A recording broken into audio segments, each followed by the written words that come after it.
Rock and roll, yeah, Yeah. yeah.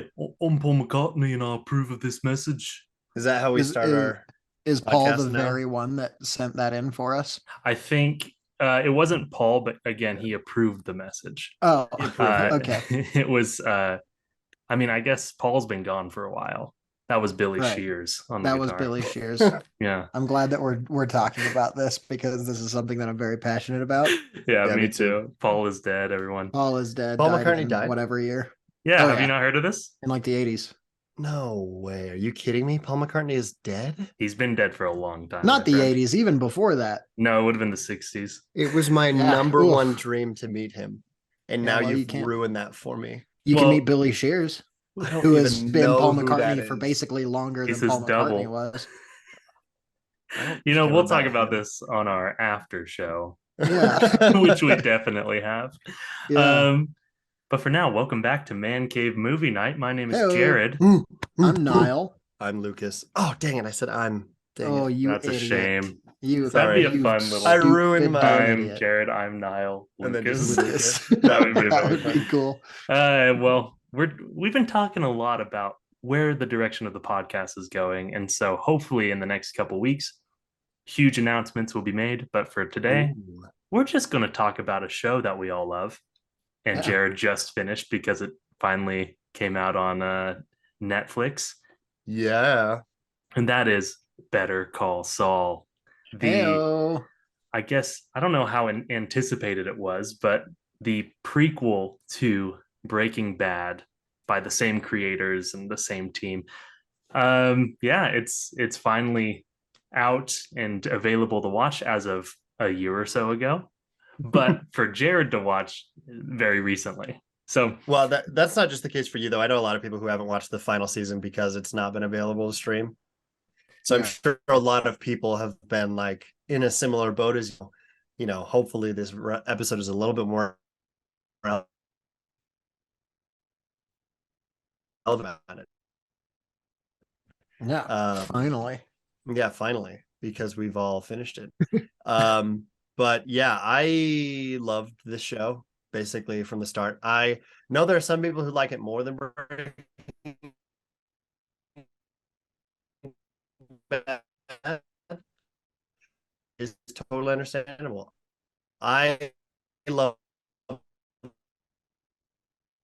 them both a lot, but right, slow start. So if you're expecting it to be quite as quick and on top of things as kind of Breaking Bad is in the beginning, it's just very different tonally for a lot of it and pacing wise, but super effective regardless. Just very,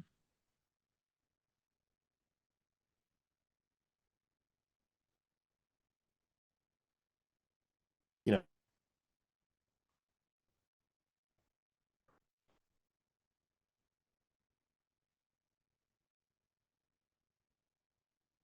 But she has watched Better Call Saul, and Better Call Saul is like one of her favorite shows.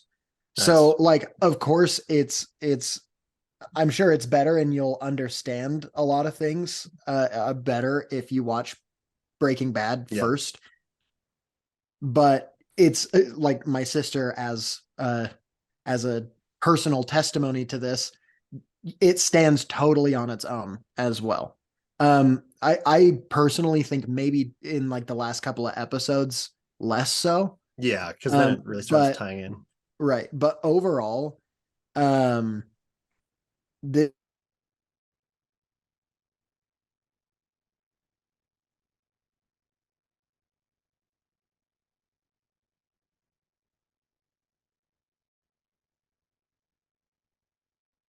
not just relying on the power of the initial one to kind of hold itself up, you know? Yeah, and I think the even like the cameos and characters from Breaking Bad that get integrated in later on work independently as well. Like obviously you care more if you've seen them in Breaking Bad before because some of them are characters who may or may not have died in Breaking Bad who show Right. up in Better Call Saul and it's like, okay, cool, we get to see more of what they kind of their story is. And I really like this show as well because it's not just about Saul. It kind of fleshes out every other aspect of the show you could possibly ever want. Like some Yeah. people are like, oh man, it'd be cool to have a Gus show. And it's just like, well, kind of already got that with Better Call Saul. It's like, what more Mhm. of Gus's story could you really want to tell? Yeah. And so I love that part of this as well, that they just kind of use this show. Obviously, Saul is the main character, but then Mike is a huge player, Gus, and all sorts of other characters come in and they're explained, even minor characters that you wouldn't expect having a backstory for. It just kind of gives more meaning to Breaking Bad too, which is awesome. But again, you Yeah. can have enjoyed it without ever having watched Breaking Bad as well. It's just a cool and interesting story. Well, Yeah. that's an interesting thing to kind of clarify now.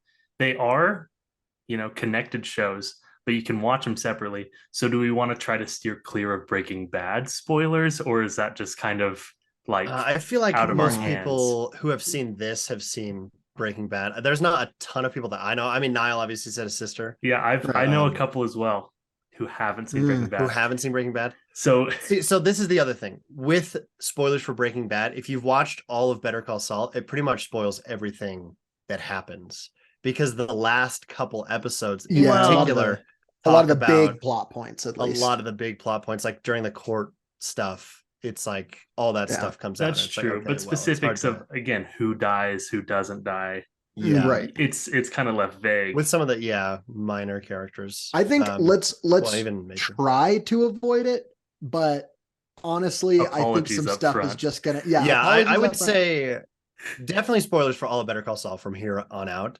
Yeah. Probably a lot of spoilers for Breaking Bad as Yeah. well, just because it gets to the point where it's like so interconnected, it's hard to remember which is in which. Right. Yeah. Especially in the latest season of Better Call Saul, where there's so much overlap between like kind of the shows. But yeah. Yeah. Anyway, I think we should just kind of talk about some of our favorite episodes or moments and things like that. For me personally, like I think seasons 5 and 6 are on par, if not better than Breaking Bad. That Yeah. was really when it like Sure. ramped up and I got into it. The whole show, like I said, is awesome, but season 6 in particular was just like so awesome. Like Niall was talking about with watching Last of Us week to week, watching Better Call Saul week to week was really cool because I'd never done that with any Breaking Bad anything. I watched seasons 1 through 3 of Better Call Saul and then waited for 4 and 5 and watched those and then waited for 6 and then watched 6 week to week. Yeah. And yeah, it's just fun. It's just fun to do it like that sometimes, especially a show like this where it's like every episode is actually good and you're actually excited and you know that there will be genuine story development in every episode that you have to wait a week for. So Big time. that's all I was Well, going to say. thanks for I've been. listening. Yeah, I didn't want to keep talking for too long. I was going to pass it over and let someone else say some things about how you Yeah, watched it, I'll whatever. say I liked Breaking Bad the first time I watched it. I Yeah. loved Breaking Bad the second time I watched it. Mhm. I started Better Call Saul when it first came out, and I was Oh, watching it dang. like the first couple episodes, and I was like, it's okay. It's not my Yeah. favorite. But then yeah, like you guys gave me a high recommendation of it.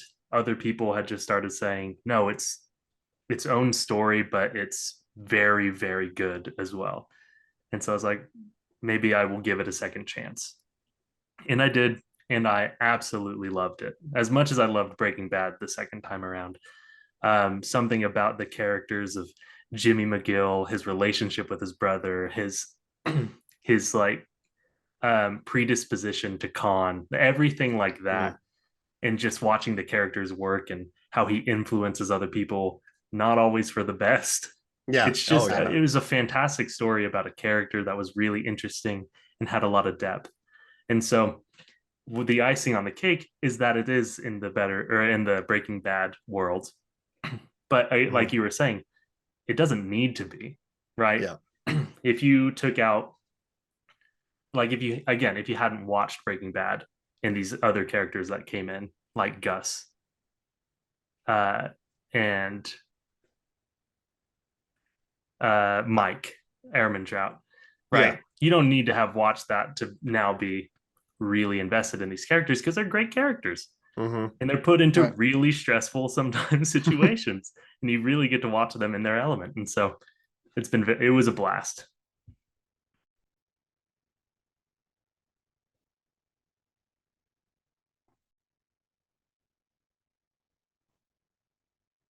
think the thing that this show did well, though, and this is, I mean, we're kind of spoiling stuff, but the very first scene of the whole show is post Breaking Bad, because Saul survives Breaking Bad, and the first scene you see of this show is him after the fact, like with all the black and white stuff.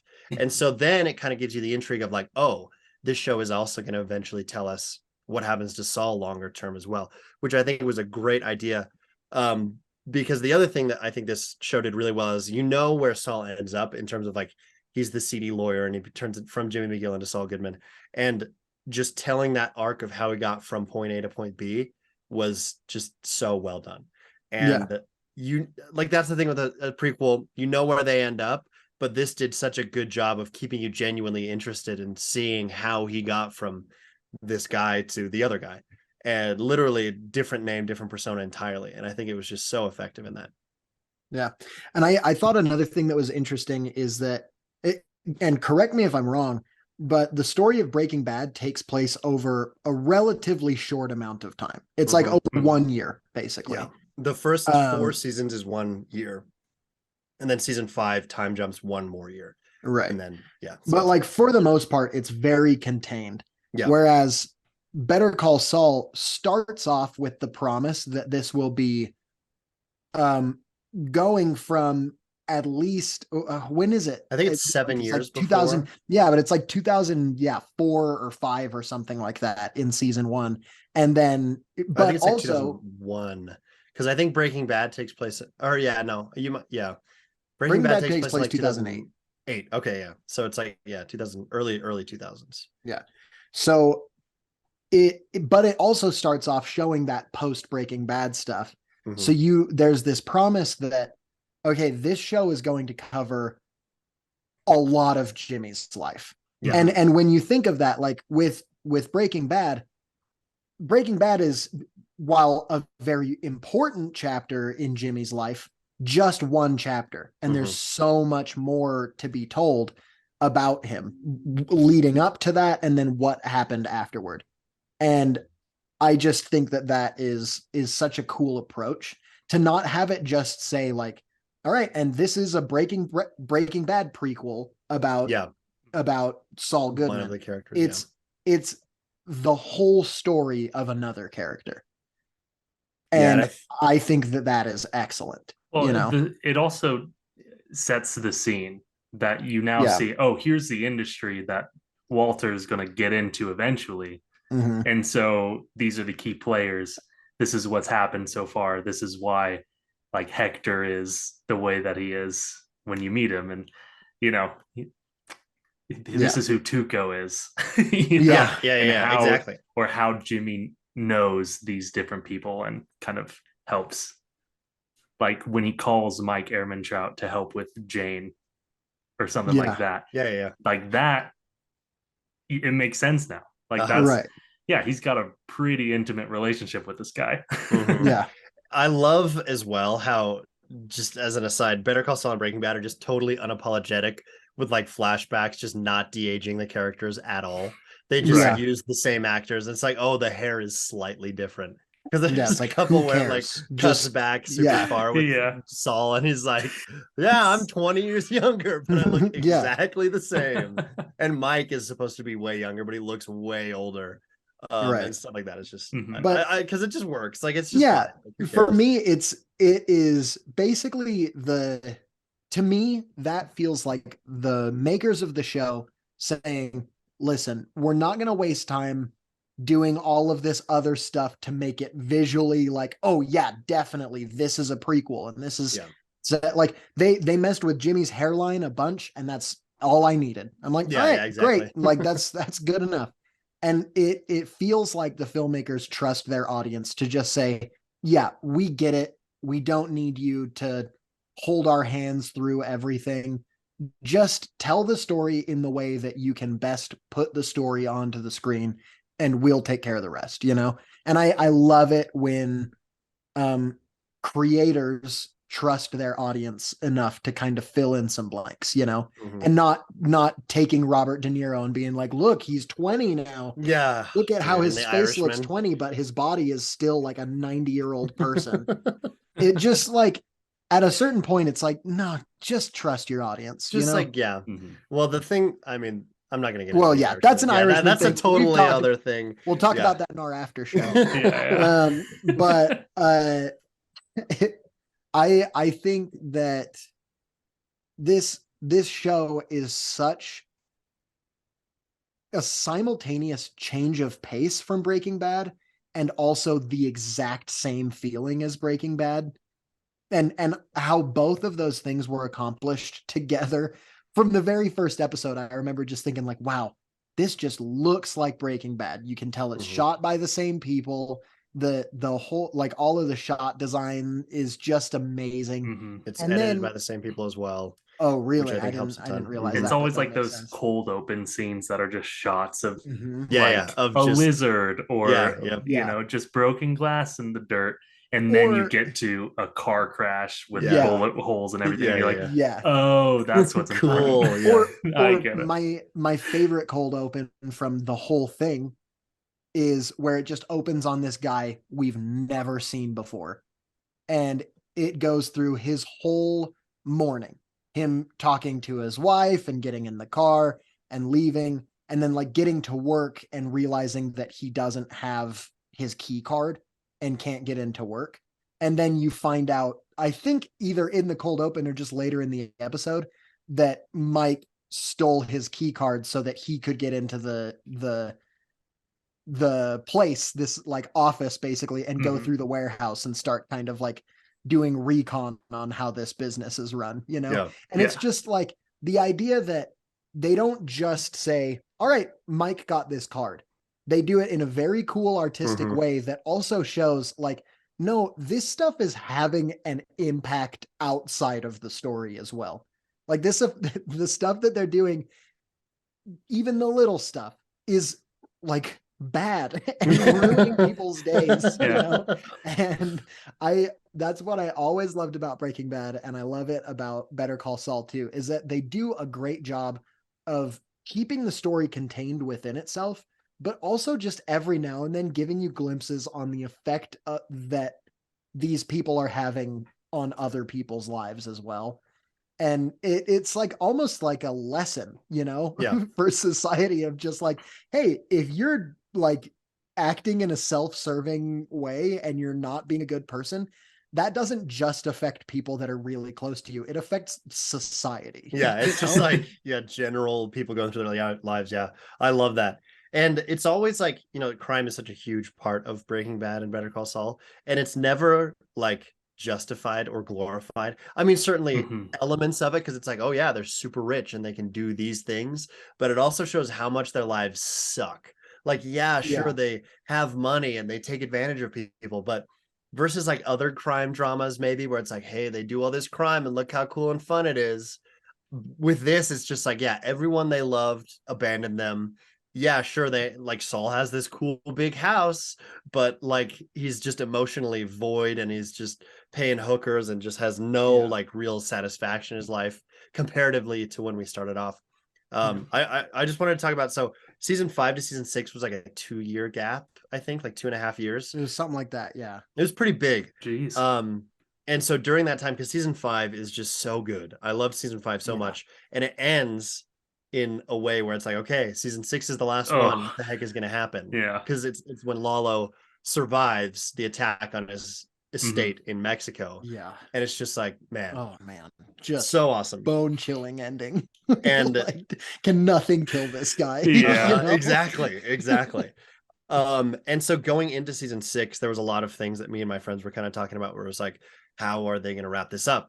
And there were so many things where I was like, man, I don't know how they're going to be able to do this effectively. The main things were what Lalo's going to do, like what he's going to do with his ramp, like how he's going to try and get Gus and whatever. And then how Jimmy and him break up or what happens. Because there was a lot of people thinking, oh, is she going to go to prison? Is she going to die? All these types of things. And I was like, man, I feel like if she dies, it just would wreck him way too much. Yeah. And so when I was watching that episode where it kind of time jumps and they break up and everything with some friends, and because that whole episode we're like, okay, this has got to be the one where all the crap goes down between Kim and Jimmy, and it's just like she just leaves him. And it's like such a Yeah. simple thing, but it was so effective. It was Mhm. way better than dumb fan theories and everything. It was just like, yeah, of course that makes sense. She just left him because she felt like she fell way too deep into it. And then that's kind of what spirals him into becoming fully Saul. And it was Yeah. just such a like stupidly simple thing that worked so effectively. And that was just the case the whole time with all the stuff they kind of wrapped up in season 6. Like I didn't like personally, I didn't feel like it would have been as satisfying as Saul had died. Like it just didn't really make sense for his character to die Yeah. in the future. And so him doing his whole slipping Jimmy stuff to get out of all of his prison time, like he does that. And that was so satisfying. But then it was even more satisfying when he fully fesses up for everything and then just accepts that he's gonna be in Yeah. prison for the rest of his life. Like all Well, that stuff was just I loved every part of the last season. and it's Just so cool. it's so cool because it doesn't feel like a compromise on the character. You No, know? not at all. Like it doesn't feel like it's like, oh, like even when he's confessing, it doesn't feel like he's doing it because he's like, oh, this is a good thing to do Yeah. or the right thing to do. It almost feels like he's doing it just so that he can say, I went out on my terms. Exactly. You know? Like 100%. Yeah. I did this because that's the statement that I needed to make in order to go down basically as a legend. Yeah. Well, and Oh, yeah. what really sells that is the fact that they take it from like 7 life sentences down to 7 years. You know, Yeah. Oh, yeah. it's this insane decrease, and then he won, and then he's Yeah. like, Oh, yeah. yeah, but that's Yeah. not how this ends. You know, and I'm Mhm. choosing Yeah. this new thing because I mean, yeah, like he was selfish even in the end. He had to, you know, basically He confess had to to Kim and he had to kind of flex resolve everything that. he did as well. So Exactly. he got his Yeah. part where he flexed how good of a lawyer he was with Mhm. getting a sentence to exactly what he wanted and where he wanted. Like Yeah. I loved the hyper specific details of like I want to go to this prison because Yeah. it's like the highest quality or whatever Yeah. and like Yeah. minimum security. And then he's like Walter White would never have been able to reach the pinnacle he did without my help. And he's just like it's just so Yeah. it's so cool. It's super cool. And I have been told by a couple of people that I know that listen to the podcast that they like it when we throw in these little fun facts here and there, just like stuff that you would see on your Facebook feed of like, did you know Did that in you Better Did Call you know- Saul? know that in Did Better you Call know that in Saul Better Call Saul? finale? In that finale, in the courtroom scene, he has his little ABQ ribbon on his Yeah. on his lapel, Yeah. which is the after in Breaking Bad, little spoiler, there is a plane crash that happens, and from that point on in Breaking Bad, Saul has the little ribbon that everybody wore to kind of commemorate it for the rest of the show, you know? Yeah. Mm. And 'Cause he he's wore trying it to in build here a again just because it's like, no, this is Saul still Yeah. being Saul and still thinking like, oh no, I'm gonna kind of get the pity vote and I'm gonna tell like I'm gonna get people to think that I care, you know, and just Yeah. I loved all of the little details that they had in all of this sixth season of the connection between Saul as we've seen him through Better Call Saul and Saul as we saw him in Breaking Bad. They did such a good job of just making it feel seamless and making it feel Mhm. like the same character and not the prequel version of the character, you know? I like with the ribbon thing too, because a huge part, I mean, it spans the entire show.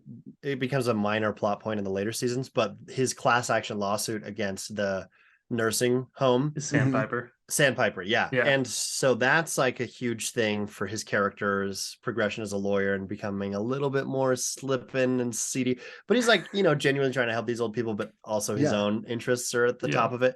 Because with Breaking Bad, with that whole plane thing, he's trying to build a class action suit against that as well. And it's Right. kind of like a side plot where he'll kind of bring it up to random people. He's like, hey, do you feel like you were emotionally like affected by this? He's like, cool, let's add you to the class action lawsuit. And so Yeah. just that whole plane thing as well, it's just all so well crafted and so in line.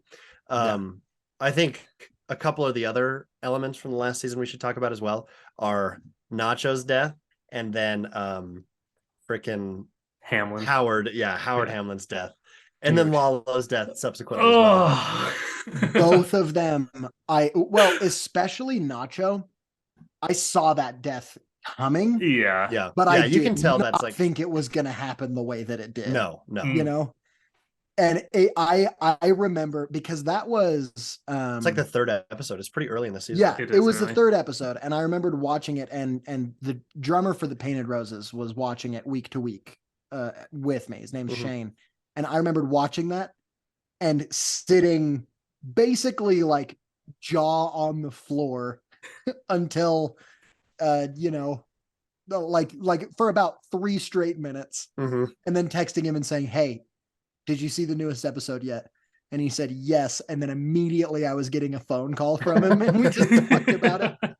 Exact same thing That's happened great. with Howard's death, where I was just Oh, like my full body was in shock. Well, okay, Jared, I want to hear you talk about it because you've seen it the sure. most recent. Yeah. Yeah. Yeah. Yeah, I think the Lalo, or sorry, not Lalo, the Nacho death, first of all, was not predictable. Like I could tell he was going to go out, and it was like it Yeah. was probably this next episode. And as soon as he started like putting it on his terms in that Mhm. kind of showdown, I was like, he's going to shoot himself. Yeah. He's not going to kill any of these other guys. We know that because They don't. Yeah. they They don't show up in die. Breaking Bad. Yeah. But like he knew he basically had to basically throw the blame or on But himself. yeah. But even with that, like the And tension is still super effective. tensions there, and you can just watch like Gus kind of be like, no, I did that. Yeah. It Oh, wasn't this dude. guy. I He's love like, that no, so it much. was me. But he's like, oh, I gotta sit on that still. Um, And he so never gets that satisfaction in Breaking Bad. no, Like he never gets to tell the guys that he was the one who did it. Like they never get to know that he was the one because Mhm. Nacho just takes all the credit. And oh, dude, it's just stuff like that is just so effective. Where it's like, yeah, Gus doesn't die in this. Obviously, Yeah. Hector, all these guys don't die. But Nacho, how are they probably going to won't break die. him But how are anyway? they gonna? Yeah, how are they Mhm. gonna make it so Gus isn't? And it was just such a clever, effective way of doing it with that character. It was just so awesome. I think moving on to Howard Hamlin's death, did not see that coming at all. Mm-mm. I already felt like so bad. Like Howard Hamlin is such an interesting character Yeah, because yeah, he's basically stood in the way of both Jimmy and Kim in a lot of ways. yeah. But did he deserve what they were doing to him already? No. I don't think so. Not at all. He's like a class A douchebag, right? For most of it. And it's like, yeah, he's kind of like the mean coworker Yeah. who you don't like, but you Or don't like the want to boss kill you're him. yeah, Yeah. the It's boss you're like, kind of like, I don't know if I love this guy. But he like still was like he wanted to give Jimmy a job. He wanted to help Jimmy. Like overall, like you could see that Howard wanted to help for the most part. And so then just watching them just place all this blame on him and decide to really go after him. And everything they do season 6 is just so fun to watch. Like Yeah. when uh Jimmy like takes the parking sign because someone moved a cone. Oh, He's yeah. like, who Oh, moves a cone? so And he's good. like, the last second, like moves it. Like all of that was just so fun. And then, he comes in, he's pissed. He has every right to be. They kind of just ruined something big for him. And I was like, okay, so that's what this scene is. And mhm. then Yeah. freaking Lalo walks in. Yeah. Oh, just out of nowhere. And I was like, oh no. And instantly, basically, Yeah. Just, yeah. Howard Hamlin's dead. See, Man, what a another, powerful scene. And their There, reactions, yeah, oh, they're of pure, it did not feel like acting. Their oh, their yeah. screams that yeah, they give out are exactly how you as a viewer felt, and maybe even what you did actually out Oh, loud. dude, yeah, 100%. absolutely. I was when I watched this episode, it was the day that it came out. It was with my friend Carter, who listens to the podcast. Shout out to Carter. And we Shout were out. sitting in my room watching it. Because my dad started the show like in anticipation for season 6 so that it would all be out when he could watch it. And Mhm. so he and I were watching in my room, and that it ends with that. And he and I are just freaking out. Yeah. And oh my gosh, it was so just surprising because the whole episode is so good up until that point, even Absolutely. before that, Yeah. because it's all them. It's their plan to take down Howard, not take him down, but just like humiliate him, fully working. Everything about their plan works. Mm-hmm. And then he comes over and is basically like, come on, guys. Like, obviously, there's no proof. I can't prove that you did this to me, but I don't deserve this. And then for Lalo to just come in and kill him. And then with the funeral for Howard, where everyone thinks he died because he killed himself and he was getting high on crack, and like his wife and everyone just is judging him horribly. And then they change the name of Hamlin McGill. And it's just every possible thing that could go wrong goes wrong. And then, of course, it culminates with Kim leaving Saul. And so it's just like so effective. And then to just the icing on the cake that's already fully iced and battered and just looks amazing. It's buried with Howard. Like Howard and Lalo get buried together underneath the lab. And it's just like, what a disrespect to Howard. Who just was already, it's just so crazy. And it's just so effective too. Because like in your mind, when there's a guy being mean to you, and it's like you have all these scenarios like, oh man, if only all this crap could happen to it. But this is like all of it, and then 10 times more actually happening. It's kind of like, maybe don't wish poorly on those who are a dick to you. Just kind of like, move on. And it's just like so many levels and layers to this. It's just, I love it so much. With Howard's death, more than maybe any other thing I've seen, except for maybe a certain scene in Hereditary, I felt like I watched an actual person die. Yeah. Like there are a lot of shows where characters die and you're like, oh, bummer, that character died. But it's like, okay, it's a character. But in this show, because of the reactions and the way that they build up to it and everything, it feels like you are watching a human being get shot to death on camera. Well, and it hurts. Part of that, I think, is with how the season was set up. It kept building up to them, pulling these strings and being really careful about, maneuvering around Howard Hamlin, and just trying to slowly taint his reputation a little bit by a little bit.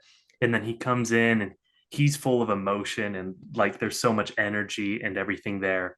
And has this little monologue for him. And then in an instant, he's gone. Everything they did didn't matter. You know what I mean? Like this piece by piece degrading someone's reputation only for it just to be over in an instant. And then it's just like, well,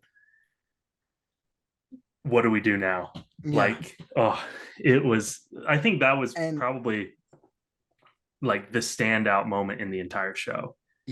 I think there's one other scene that I want to talk about when we talk about favorite episodes, but we'll get to there in a second. I also wanted to let you know this because you didn't watch it week to week, but Howard dying was the mid-season finale. And then there was like a month and a half of just waiting to see what happens next, So watching it week to week, Howard dies, and then you're like, all right, I guess we'll come back in a month to see where they go from here. That wait was brutal. So frustrating. But also super satisfying at the same time, because it gives you time to theorize and like think about how the heck everything is process. Oh yeah. Oh, absolutely.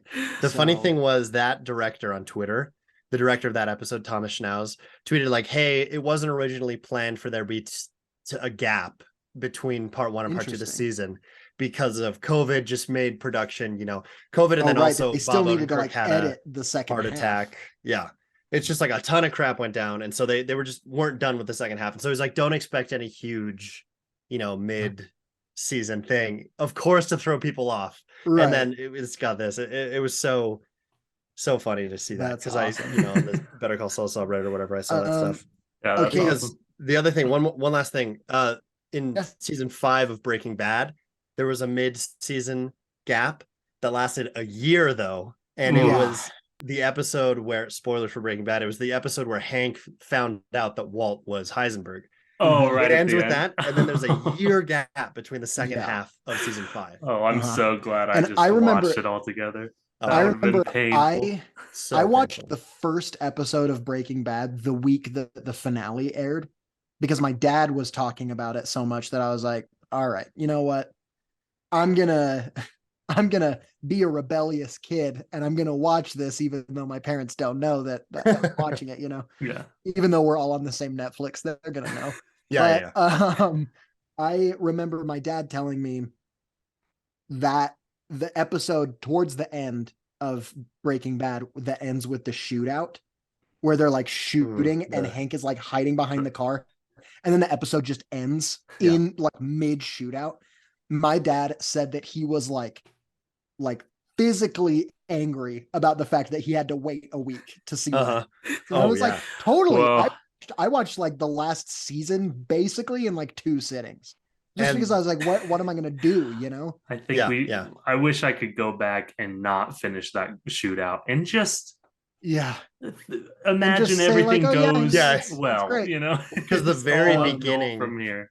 the very beginning of the next episode, this spoiler is revealed in Breaking Bad 100%. The very beginning of the next episode, Gomi immediately dies and Hank dies like very quickly after that. Yeah. I thought Marie's inclusion was totally unexpected in Better Call Saul, but really Excellent. effective. Yeah. I thought her inclusion instead of Skylar was also, it made a lot more sense Oh, for me. dude. Right. If Skylar had been in there, I would have been like, no, out of here. Yeah. Speaking of characters that we don't like / do like, I just want to, before we go into like favorite episodes, Yeah. I do want to have just a quick conversation about the like standout characters, standout actors. Yeah. For me, I just want to go real quick Yeah. and say, I remember thinking through the first season with Kim, I was like, all right, we got another Skylar, and at least the first couple of episodes. And here's the thing. She does sing happy birthday in the last season. Yeah. There's a happy birthday scene. And I was just luckily it's not to Mr. President. PTSD back to Breaking Bad. I know. But I do want to note, a lot of people hate on Skylar from Breaking Bad. Yeah. She's a great character. She's Absolutely amazing. She's maybe one of the best characters in the whole show, but just because of like how compelling her kind of moral gray area is and everything. But people don't like her just because of how often she's an obstacle to like the progress of what's going on. And I was kind of thinking like, okay, we've got another character like that we're supposed to hate, and by the end of the first season, I was like, oh no, maybe Kim's way more interesting than that. And then throughout the whole show, she was my favorite character. Anytime it was showing Kim doing Kim stuff, I was like, all right, something's cooking. And it's just like, she felt very much like the smartest character in the show, who is always the character that I tend to gravitate towards. That's why I really like Littlefinger. Yeah, because I'm the smartest. I feel like I can connect with him. Yep. It's why I liked Littlefinger in Game of Thrones, and it's why I like Kim in this one, just because you feel like everything she's doing has maybe some like underlying purpose that you won't even find out for a couple of episodes. And truly, that's always what it was. Like, she was so masterfully playing her hand at every turn. I just loved it. Well, and I think she also just has the heart of gold. She wants to help people. That's why she's a lawyer. She leaves Hamlin McGill to go and just work with the everyday people who don't have a good defense. And she's really good at it. Yeah, she just squanders opportunities because of Saul, Yeah. They're they're the yin and yang, where Saul is kind of a bad person with enough good in him, and she's a good person with enough bad in her. Yeah, for sure. That's a great way to say perfect it. comparison. Yeah, they work with each other so well. Their relationship is my favorite thing out of either show. Is just the way that their characters kind of like are foils, but also like totally amping each other up at all times. Yeah. I just it's perfect. Yeah. They're a super effective combo. I want to talk about my favorite character next, because hands down, this is the best like villain I've ever seen on screen, and that's Lalo Salamanca. Oh, dude. That guy is so charismatic and so psychotic. In every scene, he just wears a big smile. He's very friendly. He seems very genuine, but there's always gears turning because he's brilliant, and he always goes off of basically his instincts. He's like, how do I feel in this situation? This guy's lying to me. And Yeah. there's that scene where he's asking Saul about what happened in the desert, right? Like the money exchange. He's like, tell me that one more time. He's like, tell Yeah. me Yeah. again. And he just Oh, keeps asking the dude. question. Yeah, And and you're he's just just like, like so. this guy could snap at any second and just have that like outburst of emotion, kill someone, and then just move on. Mhm. Yeah. He's a psychopath. He's, again, charismatic. Mhm. He's spontaneous. He'll climb up through the bank ceiling, kill a guy. And Yeah. he's just unkillable, you know? Yeah. Like There are so every many time he could attempts. die. Yeah. And I think one of the things that a scene that really exemplifies his character for me, which is also one of my favorite scenes, is when Nacho's trying to prove his worth to him in season Yeah. 5, and he goes and steals the drugs back, basically, Mhm. while the cops are searching the Oh, area. that scene And is so Lalo's just cool. sitting in the car, popping candy in his mouth like it's Mhm. popcorn, just like, what is this kid doing? And he's just, Yeah. oh, it is so suspenseful, and he is so cool, like just Mhm. really composed, doesn't care about the outcome for this guy. And that just shows like, yeah, he's a psycho. Man, yeah, if I wish I could see more of him. Yeah. And but I feel satisfied with how his character was introduced, and then, you know. Yeah. Yeah. Dude, the yeah, Extraduced. I was just going to talk about his his death scene again, because it's like, Gus survives, right? But same thing, they make it so effective because for the first time in either show, you see Gus afraid, like Terrified, yeah. terrified, and even on his face, like in his disposition, like you can't like quite tell. Like he still does a good job of containing it enough to the point, but just all the security, all the stuff, all the precautionary measures he's taken, just are the testament of how terrified he is of this guy. And just the fact that he and Lalo is like such a close margin by which he beats him, and it's just because he had that gun stashed away. It's Yeah. just so it speaks the cleverness of Gus again, because we see his character in this and in Breaking Bad just outwit people, and just he's very precautious, he's very he plans very effectively, and then to have him barely beat Lalo in that shoot off, Mhm. and then for Lalo when he dies, he's smiling. Like Jared said, he's still got that like psychotic, charismatic like charm. Not really charm, Well, but he like just I seems don't even know how else entertained, to. you Yeah, know. it's Yeah. just He like like he's excited to see what you're gonna choose, so Mhm. then he can make a exactly. choice. And Yeah. yeah, He exists almost outside of the situations that he's in because of how confident that he is that he can just deal with whatever comes up. yeah. That he just kind of, yeah, he's entertained. That's the perfect word for it. I think whenever he's in a situation, and I mean, you don't know which way it's gonna go. Like when he goes and visits, is it Werner Ziegler? Is that how you say his name? Yeah. Oh, his His wife. wife, and Oh, that whole situation, and then go over to the cabin and just axe that dude, all of that. I was so afraid. I was like, oh, this dude. woman is, Yeah. She has no she, idea who he is, and it's just and like, he was is being she gonna slick try? Is about he it, gonna? but if she Oh, saw him, she's dead. yeah. Oh, Yeah. yeah. And oh my God. It was like, man, is he gonna try and like seduce her as well? Like that was such a Yeah. weird, like kind of not really romantic, but like there was just a little element of that. And it's obviously like she's still mourning, but he's just so suave about the way he does things. Mhm. And oh, dude, it was such a weird, like emotional journey and interaction. So yeah, it was just so effective. My favorite character was also Lalo, but one I did want to talk about, just to mix it up a little bit, is Mike, because he's like, Mhm. other than Jimmy, probably the next main character, because there are entire episodes where it's just like Jimmy's or Mike's story, and he's kind of how we get introduced to Gus and the rest of that kind of crime world of it. And there's not a whole lot of overlap with that Mhm. for a Yeah. large majority of the show until like season 5 and 6, when it really starts to kind of interact, because Saul does have some interaction with Lalo and Nacho and stuff like that, but their stories overlapping really don't fully come into play until the 5th and 6th season, which I felt was totally effective. Like, I liked how we were watching these two sides of pre-Breaking Bad build up and get fleshed out, and then to finally like get to watch it, fully develop and unfold in the way that we know it kind of gets to is just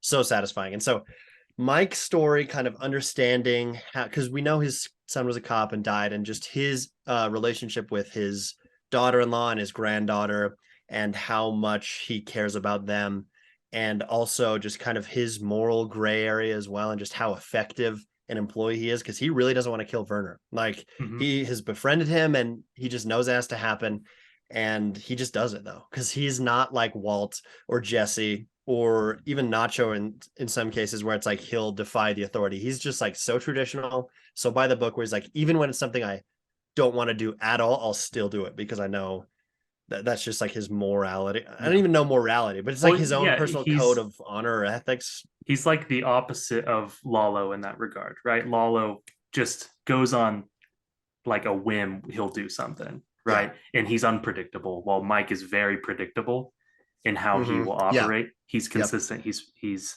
a great employee and a great guy. Like, obviously he's doing morally bad stuff, but hey, things, welcome to Breaking Bad. Yeah, exactly. He's just someone I wanted to root for. And I didn't want to root for a lot of people in these shows, but he's one of them. That's the interesting thing with Skylar's character as well in Breaking Bad, is that they do just such a good job of making us like people doing abhorrent things, just fully criminals. And that's the thing with Saul and Walt in Breaking Bad. It's like, we don't like Skylar, when in reality we would be like Skylar if our spouse was acting like this. But 100%. For the sake of the entertainment of the show, we're like, no, we want to see this horrible person do these horrible things, because that's why we're watching the show. And so Skylar's character prevents that from happening. It's just such an interesting like dichotomy and like relationship they create between us and these characters, where it's like, and even Kim to an extent, where she kind of inhibits Saul from doing some of the stuff that we want Saul to be able to do. And it's just cool. It's just such a good universe of shows.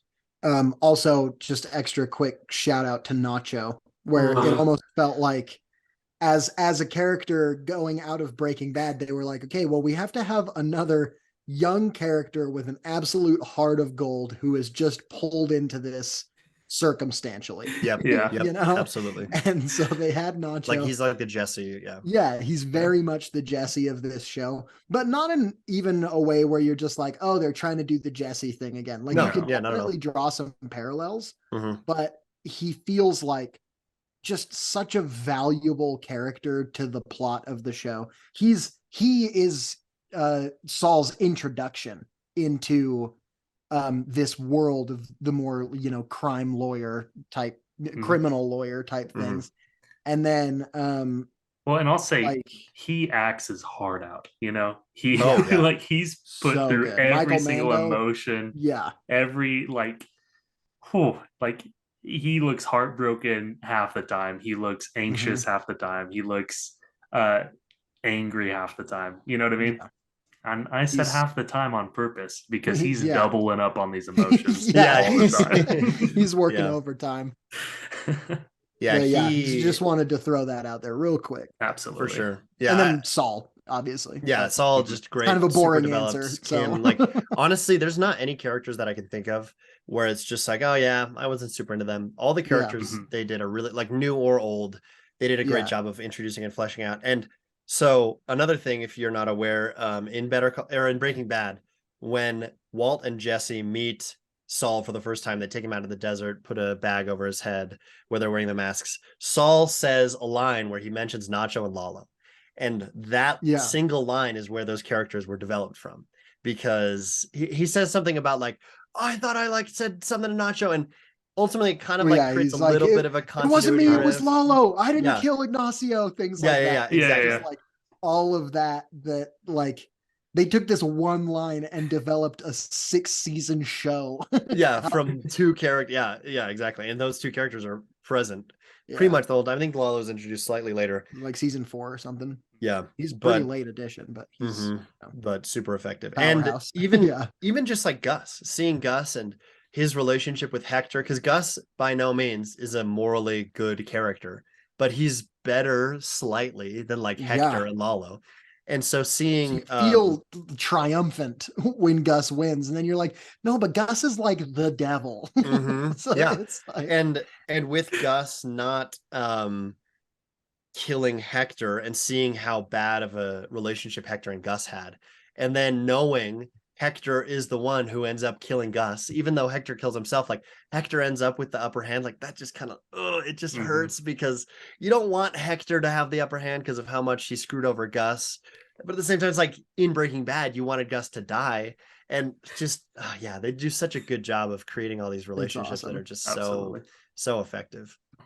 And Well, knowing that Gus puts Hector in the wheelchair too is just awesome. Yeah. Too. I wanted to kind of shift gears and talk about our favorite episodes. There's so many like great standalone episodes.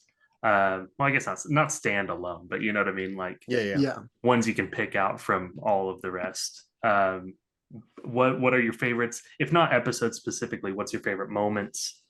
If you guys need a sec to think about it, I for sure can go. Yeah, go for it. Go for it. Yeah. It's the episode in season. I think my favorite episode of the whole show, season 3, episode 5, Chicanery. Chicanery, yeah. Oh, which dude. is That's the one. one episode. Which Yeah. through this whole thing, we really haven't talked a lot about Chuck, Right. who in also the first unbelievable performance. Absolutely. I think 3. You can divide the show in half. It's the Chuck seasons and the Lalo seasons, basically. Yeah, no, 100%, because it is season 3 where Chuck does. And it's crazy to think that those stories both exist in the same show, and like how different it is, but still feels like the same. Like it's awesome. And so Chuck, you know, we're introduced to him as some sort of ally to Jimmy, and then you ultimately find out no, he's been against Jimmy all along. He's been the biggest roadblock into him becoming a legitimate and like a legitimate member of society, a standout lawyer. And so the episode has them go to trial, and it's for Jimmy's bar, like his suspension or whatever. Suspension, yeah. And so it's kind of the pinnacle of that whole arc. Basically, those 3 seasons led up to this moment. And Jimmy has Huel plant the battery, the cell phone battery on. Again, continuation of his character, like doing that stuff. Everything about that reveal was just jaw-dropping. Yeah. Excellent execution from the writing, performances, everything. And you just see this outburst from Chuck, and it's just like, Mr. President, we got him. You know, like what an absolute takedown episode. And it's triumphant, but it's not really happy. You know? No, not at all. It's not happy at all. And so I just love that episode. I mean, if you've seen the show, you know exactly what I'm talking about. So Yep. And if you haven't, there's something to look forward to. Yeah. Now that I've spoiled. If you're listening this late into it and you haven't watched it, I mean, we haven't been the worst with spoilers. We've spoiled a lot. We've been pretty bad about spoilers, but but this is for people who have, in theory, seen the whole thing. Yeah. For me, I don't know about my favorite, but one of my favorite episodes, especially the first time I watched it, just how much it resonated with me, kind of deviating from the ones we've already talked about, and outside of this season 6, which I think is my favorite season. In season 5, Bagman, the episode where Mike and Saul get stranded in the desert. Just the idea of having to haul $7 million in cash through the desert, something you would never think of to be a burden, right? You never think, oh yeah, that would weigh a ton, and you would have to like just drag it along with you because it's $7 million. It's not like you can just ditch it. And just how Mike shows up, because Mike and Saul up to this point have been kind of off and on. It's been a while since they've had an episode together. And so them having a little bit of an overlap with that was super cool and effective as well. And so, yeah, just that whole episode of like, again, they're not going to die because their characters continue, but figuring out how they get saved and how it all works out for them, because Saul is truly desperate and like he is broken down. Then it's just not at all his environment. Mm-hmm. And you think it's like, oh, it all goes great. The twins give him the money, and then he gets shot at. And it reminds me of like Ozymandias and some of the stuff in season 5 of Breaking Bad, that kind of desert shootout stuff. Same vein of just so entertaining and just heart racing, and just an amazing episode. And it has huge consequences moving forward as well. Yeah, that's a great answer. I just dropped my phone on my desk, so there was probably a very loud thud in my microphone. Sorry, listeners. But my answer, I think, man, I'm really hoping that this is the episode that I think it is. I had to go and kind of pull up an episode list. Yeah, but it's been a while. Season 1, episode 7. I haven't watched season 1 since it aired. Yeah, that's a while. That is a while. So it's been a bit, but season 1, episode 7 is called Bingo. And I believe that that is kind of, for me, I remember just feeling this rush of like, okay, I've gone through 6 episodes of seeing this Jimmy McGill character who is like, I can definitely see Saul similarities, but he's not the same guy, you know?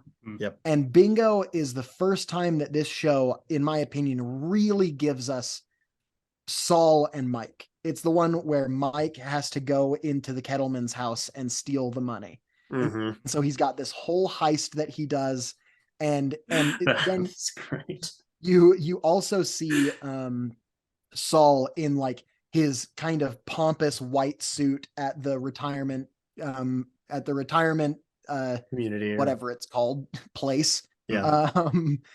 Running the bingo games and everything. And just kind of like, he's got his personality, but this is also, I'm pretty sure, the episode where he kind of has his panic attack while he's doing the bingo thing, and kind of like just starts yelling and tells the story about his arrest for doing the California sunroof while he's doing the bingo thing.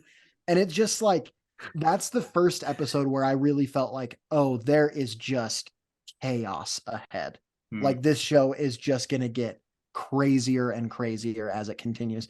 Of course, there are other episodes that I think are probably like conventionally better episodes. Chicanery, definitely. That's kind of like the staple episode.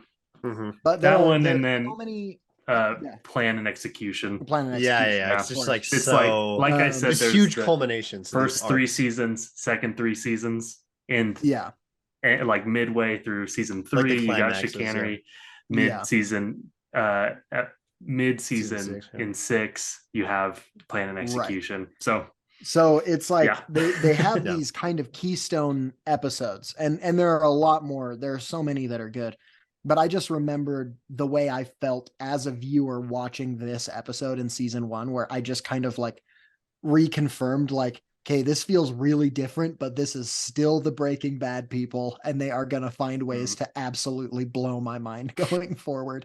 And all of the Kettleman stuff with like when he finds them camping and he like breaks into the tent, here's Johnny, and like freaks him out. And, like, he's so funny, but also just like so fueled by his own internal drive to be right about things. And there are so many things through that Kettleman arc that I love, but this episode with Mike breaking into the place and doing the heist, and Jimmy kind of really showing his first true signs of Saul, it's amazing. Yeah, I totally agree. I love how the Kettlemans come back in season 6, and it's like they have not changed at all. They're stealing from the elderly, and it's just like, oh man, and I love how it's like the wife driving more of it, but the husband is still fully compliant with everything. Right. Like, he's just a little bit more muted in his opinions, but he's still going along. Like, he's not innocent by any means. Just characters like that. It's just such an amazing show. I love it. At no point was I afraid, like, oh man, they're gonna fumble the ball in season 6, like, because season 5 was so effective. I was just solely curious about how they would do it. And my ideas for how it was going to go down did not really happen, almost any of them.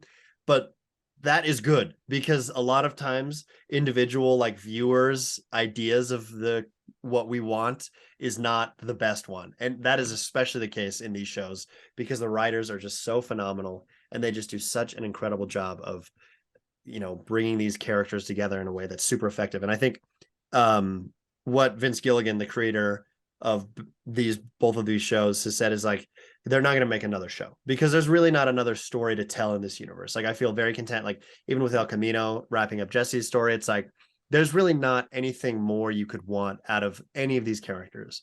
And it's like the best overall stories ever told, in my opinion. Like, these are just so amazing, incredible.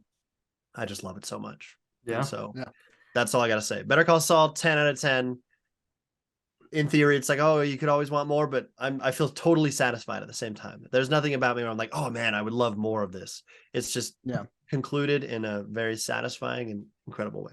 Yeah, I would totally agree. I think I'm very happy I got to watch them. Especially, I got to watch Better Call Saul with no spoilers.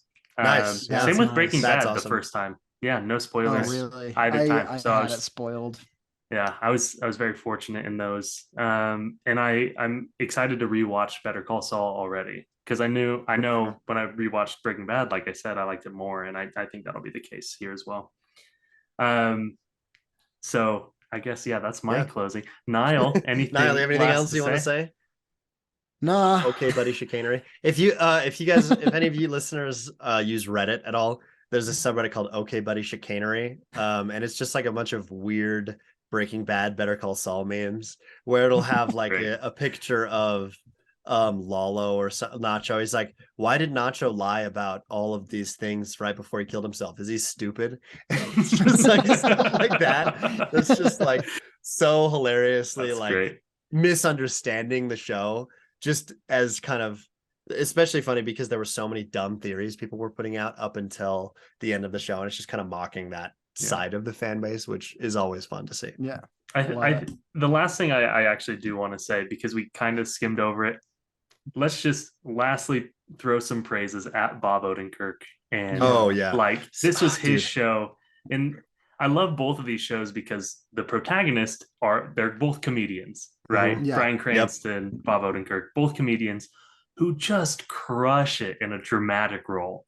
Yeah. Like a very, very dramatic role. Oh, right. Yeah. And you're like, in both shows, it's incredibly funny, both because of the writing and because of these actors portraying the characters. And so, yeah, there's some hilarious elements to the show as well. Like the ads, the fake ads he makes. So funny. That type of stuff. Like, I laugh out loud hard. Like, genuinely hilarious stuff.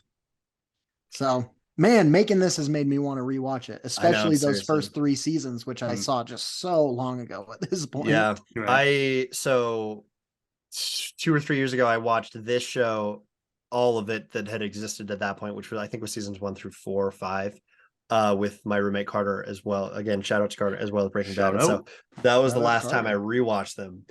And then I rewatched Breaking Bad this year with my current roommates. And then I would be totally down to rewatch Better Call Saul as well, because it's just it's so good. Come and live with me and we can watch it together. I would, except you live 2 hours away. I know. That's why I'm saying live with me. Yeah, but all my stuff that I have is here, and I don't want to move. Yeah, that would be frustrating to have to drive 2 hours to change your clothes. Yeah, that would be annoying. Well, we'll figure out our living logistics later. But until next time, we'll see you on another Man Cave Movie Night Monday. Bazinga. Bye-bye.